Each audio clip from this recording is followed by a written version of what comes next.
Salut tout le monde! Alors je vous retrouve aujourd'hui pour ma pile à lire du mois de juin et qui dit mois de juin dit été qui arrive et pour l'été, j'avais envie de lire des lectures qui me plaisaient à 100%. Bon, vous me direz, c'est pas évident de choisir des lectures qui nous plaisent à 100%. C'est pour ça que j'ai choisi de faire le mois de juin, mois de la hype. Alors, je vous ai demandé récemment sur Instagram de me donner des titres de romans qui vous semblaient avoir passé beaucoup sur les réseaux sociaux, que vous aviez vu qui plaisaient au plus de gens possible.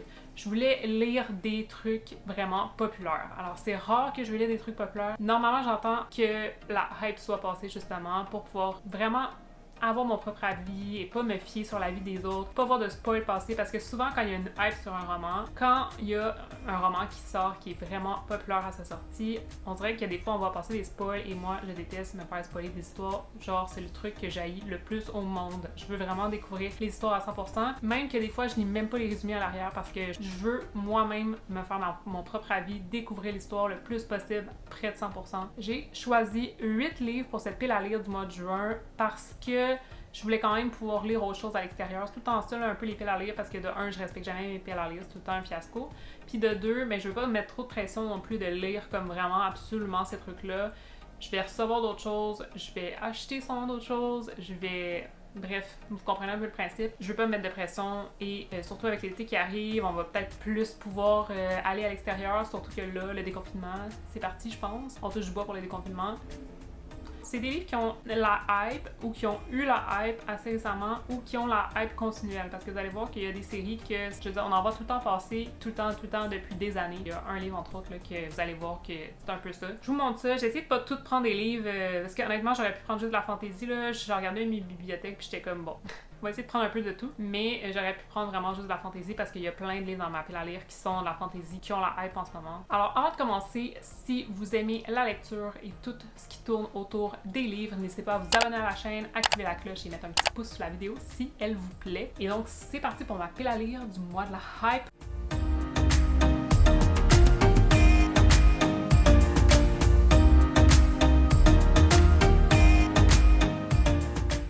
Le livre que j'ai choisi, c'est une romance. J'en ai pas mis tant que ça parce que j'aime pas vraiment lire beaucoup de romances dans un même mois. Donc le premier que j'ai mis, c'est 10 bonnes raisons de te détester de Emma Green, qui est un roman que je vais lire depuis hyper longtemps. Et là, la couverture en plus, ça faisait trop été. Je pouvais pas passer à côté de ce roman-là. C'est extrêmement rare que j'achète des livres chez Addictive parce que je trouve qu'ils sont quand même chers. Puis bof. Je sais pas, c'est vraiment rare que j'aime à fond là, des romances, que j'ai des coups de cœur. Il y a certains auteurs que je capote. Emma Green, c'est un peu une découverte pour moi. Je sais, si vous êtes fan de romance, vous allez faire comme mon Dieu. Mais ouais, c'est ça, c'est une découverte pour moi. Donc Addictive, j'en achète pas tant que ça. Je connais même pas les sorties. Je connais rien de cette maison d'édition-là. Malheureusement, là, je pense qu'ils font quand même des belles choses, mais je m'intéresse pas tant à ce monde-là. Donc c'est pas mal le seul que j'ai dans ma bibliothèque. Donc ça va me faire aussi découvrir une nouvelle maison d'édition. Il est pas si long que ça. Je pense que ça va vraiment me plaire. Ça se passe pendant l'été. Quoi de mieux que un roman comme ça pour commencer l'été? Vraiment, ça me plaît trop. Puis je sais qu'il a vraiment été apprécié par tellement de gens que je me dis, bon, ça va me plaire. C'est un peu ça le problème. Là. Je vais peut-être avoir des unpopular opinions avec ça durant le mois de juin à cause de cette pile à lire-là. Donc, 2 points extrêmement positifs qui me disent que peut-être que moi aussi, je vais autant aimer que vous. Le premier, ça se passe sur une île paradisiaque. Le deuxième, ça se passe dans un hôtel que le personnage a construit de ses mains et ça, genre, c'est juste trop cool. J'en sais pas plus, je veux pas trop en savoir plus non plus, mais j'ai vraiment hâte de le lire. Prochain livre, c'est le tome 2 de Grisha. Donc, Grisha qui a été énormément cité dans les conseils que vous m'avez donnés pour le mois de la hype parce que, évidemment, ça concordait avec la sortie de la série Grisha qui est sortie il y a quelques semaines. J'ai lu le premier tome un petit peu avant la sortie et là, ben, comme vous me l'avez suggéré, pourquoi pas, je vais continuer cette saga. J'avais vraiment beaucoup aimé le premier tome et donc j'ai hyper hâte de lire la suite. Certains ont un avis un peu moins positif sur ce deuxième tome, mais je veux quand même me faire mon propre avis et puis j'ai quand même eu des gens qui m'ont dit ben non, le deuxième tome est vraiment cool, donc ça m'a un peu réconforté avec la situation. Si vous n'avez pas lu le tome 1, vraiment lancez-vous dans cette saga, c'est génial. Et je sais que certaines personnes ont moins aimé Six of Crows et ils osent pas trop se plonger dans Grisha, mais honnêtement, j'ai pas lu Six of Crows, donc je peux pas juger. Mais Grisha était vraiment cool et je pense qu'il faut quand même donner sa chance. Et je pars sur une note positive, je pense que ça peut me plaire, donc On va voir. Ensuite, troisième roman, et là, il y en a qui vont être vraiment contents parce que c'est aussi une suggestion qui est revenue à de nombreuses reprises. Il s'agit du premier tome de la chronique des Bridgerton, donc le tome sur Daphne. Donc, c'est la saga de Julia Quinn qui est sortie sur Netflix également. J'ai trop hâte de lire cette saga-là. J'ai les 6 premiers tomes dans ma pile à lire. Faut vraiment que je me lance dedans.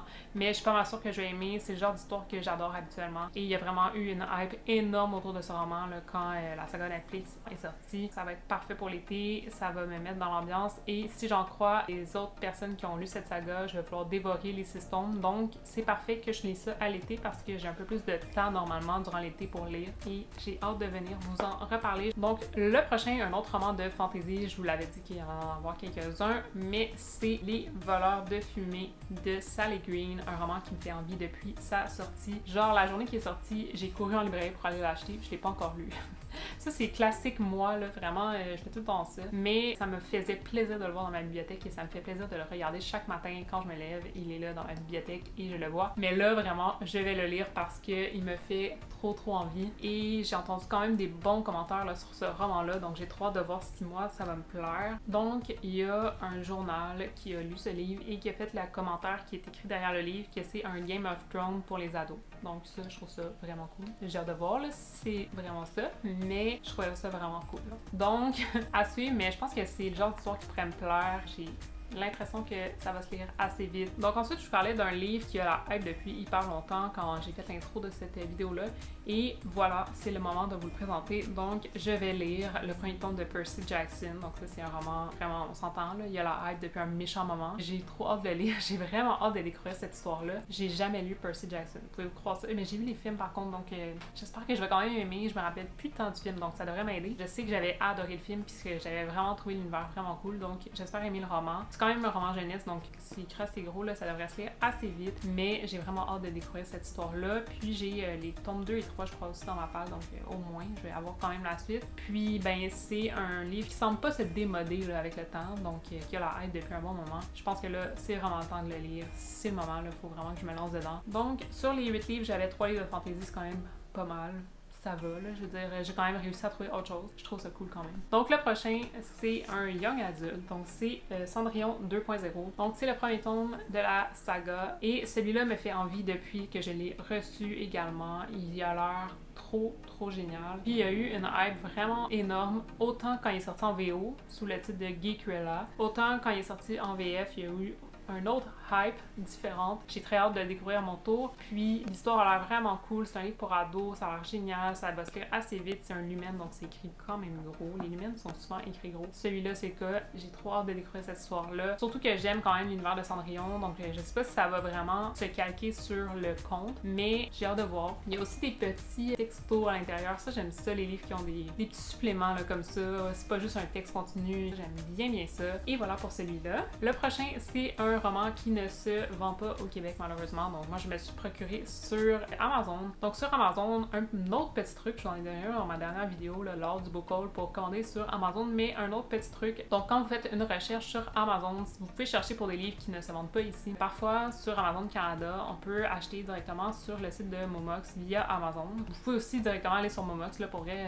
moi je le fais souvent. Sur Amazon, il y a aussi l'option d'acheter en usagé et souvent c'est le site de Momox qui vend les livres en usagé. Et ça vaut parfois vraiment le coup. Donc je vais lire Je t'attendrai de l'autre côté du lac de Julie Bradfer. C'est un roman qui me faisait trop envie depuis sa sortie en Europe évidemment. Et je me suis procuré sur Amazon. Il m'a coûté comme 22$ avec le shipping et tout là. Donc pour vrai, je trouve ça vraiment une bonne occasion. Il est à 16,90$ en Europe. Je l'ai eu pour quand même moins cher et avec le shipping est autour de 6$ par livre. C'est sûr qu'il faut voir si ça vaut la peine. Moi j'achète seulement quand ça vaut la peine. Celui-là, je me suis procuré comme ça et il me fait envie de fou. Il y a eu vraiment une grosse hype autour de ce roman-là parce que l'autrice avait publié avant celui-là un autre roman qui était vraiment populaire et qui avait vraiment des bonnes notes aussi. Et celui-là, il y a eu une hype énorme quand il est sorti et il y a eu des commentaires assez mitigés par contre, mais j'avais énormément envie de le lire et juste le paysage ici me fait énormément envie.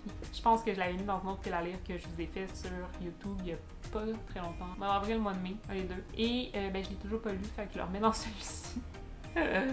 Je vous le dis le mois pour les piles à lire. D'habitude, je m'en fais pas parce que c'est pas pathétique. On va voir, là, j'ai vraiment envie de le lire, en espérant ne pas le remettre dans une pile à lire le mois prochain. Pour finir, dernier roman que je vous présente, dans cette petite pile à lire du mois du hype. J'ai choisi un roman québécois, je voulais absolument en mettre un, ça me fait plaisir aussi de parler des romans québécois sur la chaîne et je voulais absolument en mettre un dans cette pile à lire et j'ai choisi le premier tome de Premier Rendez-vous. C'est un roman qui a vraiment une hype énorme au Québec et qui me fait bien envie, ça a l'air vraiment tout mignon, c'est écrit vraiment gros, c'est comme mon bonbon là, du mois celui-là parce que vraiment ça va se lire en une journée ou deux gros maximum, mais il me fait hyper envie, j'ai entendu des vraiment bons commentaires sur cette saga-là et je sais que le troisième tome, je crois, est sorti récemment et il y a eu encore une hype à la sortie de ce tome-là et on en reparlait et tout sur les réseaux sociaux. Donc, j'ai vraiment eu envie de découvrir la saga à ce moment-là. C'est vraiment la sortie du dernier tome là, qui est paru il y a pas longtemps qui m'a fait donner envie de lire cette saga-là. Et c'est Félicia, mon amie Félicia, qui me l'a envoyé dans notre swap du mois passé. Et ben là, j'ai vraiment envie de le lire. Et je pense que c'est une bonne occasion. L'été, ça va être parfait pour ça. Et le mois du hype, c'est parfait pour ça parce qu'il y a vraiment eu un engouement derrière ce livre-là quand il est sorti. Je sais pas si ça va être trop jeunesse pour moi, mais je prends une chance. J'ai hâte de le lire quand même. J'ai hâte de découvrir l'histoire et de voir s'il mérite vraiment la hype. Alors voilà, donc ce sont tous les livres que j'espère pouvoir lire au mois de juin. Les livres qui pour moi ont eu vraiment un engouement monstre et ben j'espère avoir le même effet positif que vous à la lecture de ces livres-là. C'est des livres qui me font bien envie aussi, donc je pense que c'est positif. Je devrais en lire au moins quelques-uns là, de cette pile à lire-là. J'espère pouvoir tous les lire. J'espère être capable de me tenir à cette pile à lire, ce qui est jamais chose faite ici chez moi. Mais j'aime en faire, j'aime vous présenter les livres. Donc je prends mon petit plaisir, je fais des piles à lire, puis si ils sont pas suivis, ben tant pis. Mais j'aime quand même ça, là, venir vous en parler. Et n'hésitez pas à me dire quel livre pour vous a vraiment une hype énorme en ce moment, qu'est-ce qui tourne là, beaucoup sur les réseaux sociaux, ça me fait toujours plaisir de découvrir des nouvelles sorties. Sachez tous aussi que j'ai précommandé en librairie quand il va sortir au Québec le hardback de Christian City parce que vraiment, je le veux absolument. Je le veux dans la version rigide aussi, donc je l'ai précommandé et j'ai tellement hâte qu'il arrive ici. Il est supposé sortir le 23 juin, en théorie, hein, parce que c'est jamais, on n'est jamais sûr hein, avec les sorties. Mais j'espère que je vais l'avoir au mois de juin, puis si je lis au mois de juin, c'est sûr que je le lis comme quand je le reçois. Donc, vous allez en entendre parler. Ça, c'est un livre aussi qui a eu une hype énorme et vraiment, ben, j'ai hâte de le lire. N'hésitez pas à vous abonner à la chaîne, activer la cloche et mettre un petit pouce sur la vidéo si cette vidéo vous a plu. J'espère que vous avez aimé ma petite pile à lire. C'est une petite pile, mais plein de belles lectures en perspective. N'hésitez pas à me dire ce que vous avez prévu de lire au mois de juin. Ça me ferait trop plaisir de savoir ça. Et on se retrouve très bientôt pour une nouvelle vidéo.